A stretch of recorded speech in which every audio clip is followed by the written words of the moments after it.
ये कहानी एक मनोवैज्ञानिक संघर्ष, स्वाखोज और पहचान की गहरी यात्रा है जो सिखाती है कि कैसे अपनी कमजोरियों को स्वीकार कर हम अपने सबसे बड़े भय को पार कर सकते हैं और तनाव, डर से मुक्त होकर सच्ची मानसिक स्वतंत्रता पा सकते हैं। वीडियो के खत्म होने से पहले वीडियो को लाइक और सब्सक्राइब जरूर कर लें ताकि आपको हमारे वीडियो सबसे पहले मिले और आप देख पाएं।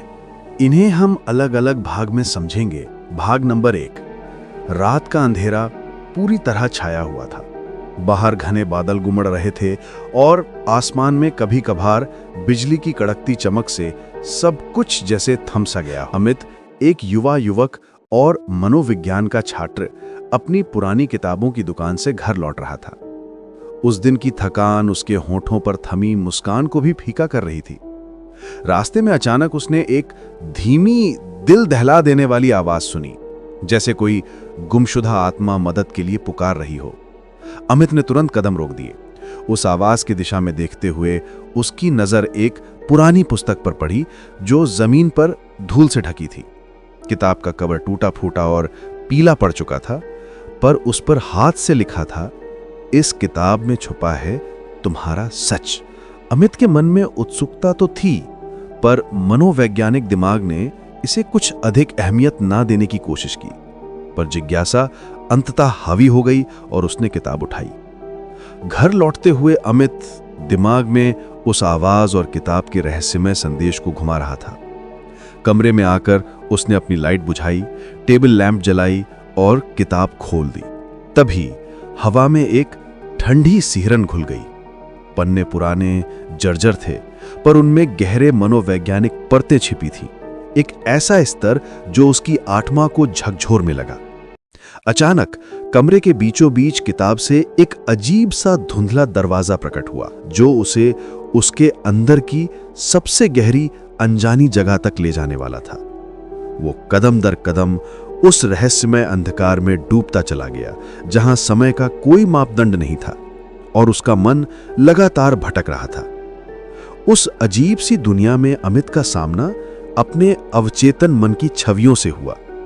हर कोना उसकी जीवन की दर्दनाक यादों, असफलताओं और भय से भरा हुआ था, जो उसने अपने मन के गहनतम कोनों में दफन कर रखा था। बचपन की वो असुरक्षा, परिवार की अपेक्षाएं, खुद के प्रति निराशा और सामाजिक दबाव, ये सब उसके सामने जीवंत होकर खड़े थे। अमित ने महसूस किया कि ये सब उसकी पीड़ा के पहलू थे, जिन्हें वो वर्षों से अनदेखा करता आया था। दरअसल मनोवैज्ञानिक तौर पर ये उसकी रक्षा के लिए बनाए गए सन्निहित कारक यानी डिफेंस मैकेनिज्म्स थे, जो उसे कठोर सतह प्रदान करते थे पर अंदर से उसे पतला बना रहे थे। उसने खुद को धैर्य दिया और इन अवचेतन भावनाओं को समझने की कोशिश शुरू की। हर बार जब कोई पुरानी याद सामने आती, अमित अपनी सोच में उसे आत्मस्वीकृति की ओर मोड़ दिया। उसने जाना कि डर और कमजोरी छुपाए नहीं जाते, बल्कि उन्हें स्वीकार करना ही मनोवैज्ञानिक स्वास्थ्य का पहला कदम होता है। इस आत्मविश्लेषण ने उसके अंदर के घावों को भरने शुरू किए। आखिरकार अमित उस विशाल दर्पण के सामने पहुंचा। दर्पण में उसने आत्म प्रतिबिंब के रूप में अपने आप को देखा। केवल एक व्यक्ति नहीं, बल्कि उसकी सारी मानसिक स्थितियां, विश्वास, डर और उम्मीदें साफ नजर आ रही थीं। दर्पण के एक कोने में एक संदेश चमक रहा था, अपने आप से भागो मत, सामना करो, तभी समाधान मिलेगा। तभी अमित अपने कमरे की कुर्सी पर थे। किताब अब उसके हाथ में नई चमक के साथ थी। उसने जाना कि यह जन्म साया नहीं, बल्कि मन की जटिलताओं का दर्पण था, जो उसके भीतर का संघर्ष दिखा रहा था। अमित ने अपने अनुभव को मनोवैज्ञानिक थेरेपी जैसा समझा, जिसने उसे जीवन की कठिनाइयों का सामना करने, अपनी कमजोरियों को स्वीकार करने और खुद को पुनः बनाने की शक्ति दी। वो अब न सिर्फ किताबों का बिक्री वाला युवक था, बल्कि अपने और दूसरों के मन की जटिलताओं को समझने वाला एक गहरे सोच वाला इंसान था, जिसने खुद को पाया था। इसका अगला भाग है भाग नंबर 2। अगले दिन की धूप अमित की आंखों में एक नई चमक लेकर आई। उसने महसूस किया कि उसके अंदर जो उलझने और डर थे, वे अब कम हो गए थे। पर मनोवैज्ञानिक यात्रा अभी खत्म नहीं हुई थी। वो महसूस कर रहा था कि ये किताब और उस रहस्यमय संसार की यात्रा उसके लिए एक संकल्प थी, खुद को और अपने मन को पूरी तरह समझने की। वो किताब को बार बार पढ़ता और हर बार नए अर्थ खोजता। धीरे धीरे उसे समझ में आने लगा कि मनुष्य के मन में कई परतें होती हैं और असली शांति तब मिलती है जब हम उन्हें स्वीकार कर पाते हैं। उसने कुछ अपने पुराने टूटे रिश्तों को याद किया। कितनी बार वो खुद को अकेला और समझा ना हुआ महसूस करता था। उस अकेलेपन की भावना ने उसके आत्मविश्वास को कैसे घायल किया था। वो जानता था कि इन भावनाओं से भागना आसान है, पर अब वो भागना नहीं चाहता था। एक दिन अमित ने फैसला किया कि वो एक मनोवैज्ञानिक के पास जाएगा, अपनी आंतरिक लड़ाइयों को बेहतर समझने और उन्हें पार करने के लिए। उसने एक अनुभवी थेरेपिस्ट का चयन किया जो उसकी आत्मा के जख्मों को समझने में उसकी मदद कर सके। थेरेपी के सत्रों के दौरान अमित ने अपने जीवन की उन घटनाओं को साझा किया जिनके बारे में वो कभी किसी से बात नहीं कर पाया था। अपने बचपन की अनदेखी भावनाओं, परिवार के दबावों, दोस्तों के साथ हुई गलतफहमियों और खुद के खिलाफ चल रही लड़ाई के बारे में। इन शब्दों को बोलते हुए उसे लगा जैसे उसके मन का बोझ थोड़ा थोड़ा कम हो रहा है। बातें एक दूसरे से जुड़ी होती हैं। जब कोई घटना हमें चोट पहुंचाती है तो हम उसे दिमाग के उन हिस्सों में छुपा देते हैं जहां वो पूरी तरह से हल ना हो सके।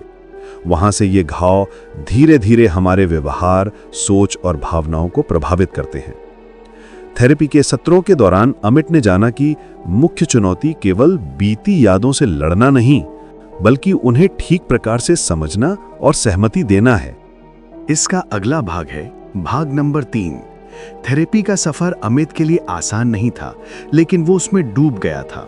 हर सत्र के साथ वो अपने अंदर छुपे विभिन्न पहलुओं को समझने लगा। एक दिन थेरेपिस्ट ने उसे पूछा, अमित, तुम्हारे जीवन में कौन से ऐसे अनुभव हैं जिनसे तुम बार बार बचते हो, पर वे तुम्हारे मानसिक दर्द का स्रोत हैं? अमित ने धीरे धीरे अपने बचपन की वो घटना याद की जब स्कूल में उसके सहपाठी ने उसका मजाक उड़ाया था।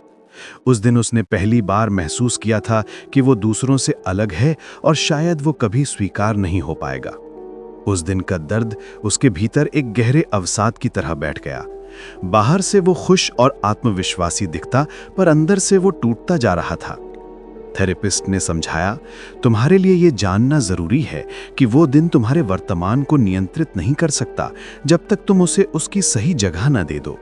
तुम्हें उसे फिर से देखना होगा, अपने वयस्क दिमाग से, और अपने बच्चे को संजोना होगा। अमित इसके बारे में सोचने लगा। क्या वो अपने भीतर के बच्चे को गले लगा पाएगा? क्या वो अपने डर और अकेलेपन को स्वीकार कर पाएगा? ये उसके लिए सबसे बड़ी परीक्षा थी। अगले सत्र में अमित ने खुद को ज्यादा खोल दिया। उसने अपने गुस्से, उदासी और अकेलेपन के बारे में खुलकर कहा। उसने जाना कि उसके मन के अंदर जो वो दर्द छुपा रहा था, वो उसके व्यक्तिगत विकास के रास्ते में सबसे बड़ी बाधा था। वो उस दर्द को पहचानकर उससे लड़ने लगा। इतना ही नहीं, उसने अपनी जीवन शैली में भी बदलाव लाने की ठानी। वो रोज सुबह मेडिटेशन करने लगा, किताबों में मिले मनोवैज्ञानिक तरीकों को अपनाने लगा और खुद को सकारात्मक बातें कहने की आदत डाली। ये छोटे छोटे कदम उसके मन को मजबूत करने लगे। इसका अंतिम भाग है भाग नंबर 4। समय के साथ अमित ने महसूस किया कि वो पूरी तरह से अकेला नहीं था। उसकी तरह कई लोग थे जो अपने मन के अंदर खुद से लड़ रहे थे। उसने अपने अनुभवों को दूसरों से भी शेयर करना शुरू किया। उसने एक ब्लॉग शुरू किया जिसमें उसने अपनी कहानी, थेरेपी के अनुभव और आत्मस्वीकृति के महत्व के बारे में लिखा। उसका ब्लॉग धीरे धीरे लोकप्रिय होने लगा। लोग उसके अनुभव को पढ़कर अपनी समस्याओं को समझने लगे और उम्मीद मिलने लगी। अमित ने जाना कि मनोवैज्ञानिक यात्रा एक अकेला सफर नहीं, बल्कि साझा अनुभवों से भरपूर होती है। एक दिन अमित को एक नई किताब का पन्ना मिला जिसमें लिखा था, जब तुम अपने अंदर के डर को गले लगाओगे तब तुम्हारी असली शक्ति प्रकट होगी। ये संदेश अमित के दिल को छू गया। वो जानता था कि ये उसकी मनोवैज्ञानिक यात्रा का केवल आरंभ था और अब वो हर रोज अपने आप से दोस्ती करना सीख रहा था। अमित की जिंदगी अब पहले से कहीं ज्यादा संतुलित, समझदार और खुशहाल थी। उसने अपने भीतर के भेदभाव, भय और असफलताओं को स्वीकार कर उन्हें अपने विकास का हिस्सा बना लिया था। क्या ऐसे विस्तारित मनोवैज्ञानिक सफर के अगले हिस्से चाहिए, जिसमें अमित के संघर्ष, सफलताएं और मानसिक बदलाव और विस्तार से हों, या कोई विशेष विषय या मनोवैज्ञानिक सिद्धांत जुड़वाना चाहेंगे? अमित एक युवा मनोवैज्ञानिक और किताबों का शौकीन था। एक बरसाती रात जब आसमान ग्रिजली बादलों से घिरा हुआ था और बिजली की चमक हर ओर छा रही थी, वो अपनी पुरानी किताबों की दुकान बंद करके घर लौट रहा था। अचानक रास्ते में एक अजीब सी आवाज सुनाई दी, बहुत धीमी, मानो कोई दूर से मदद मांग रहा हो।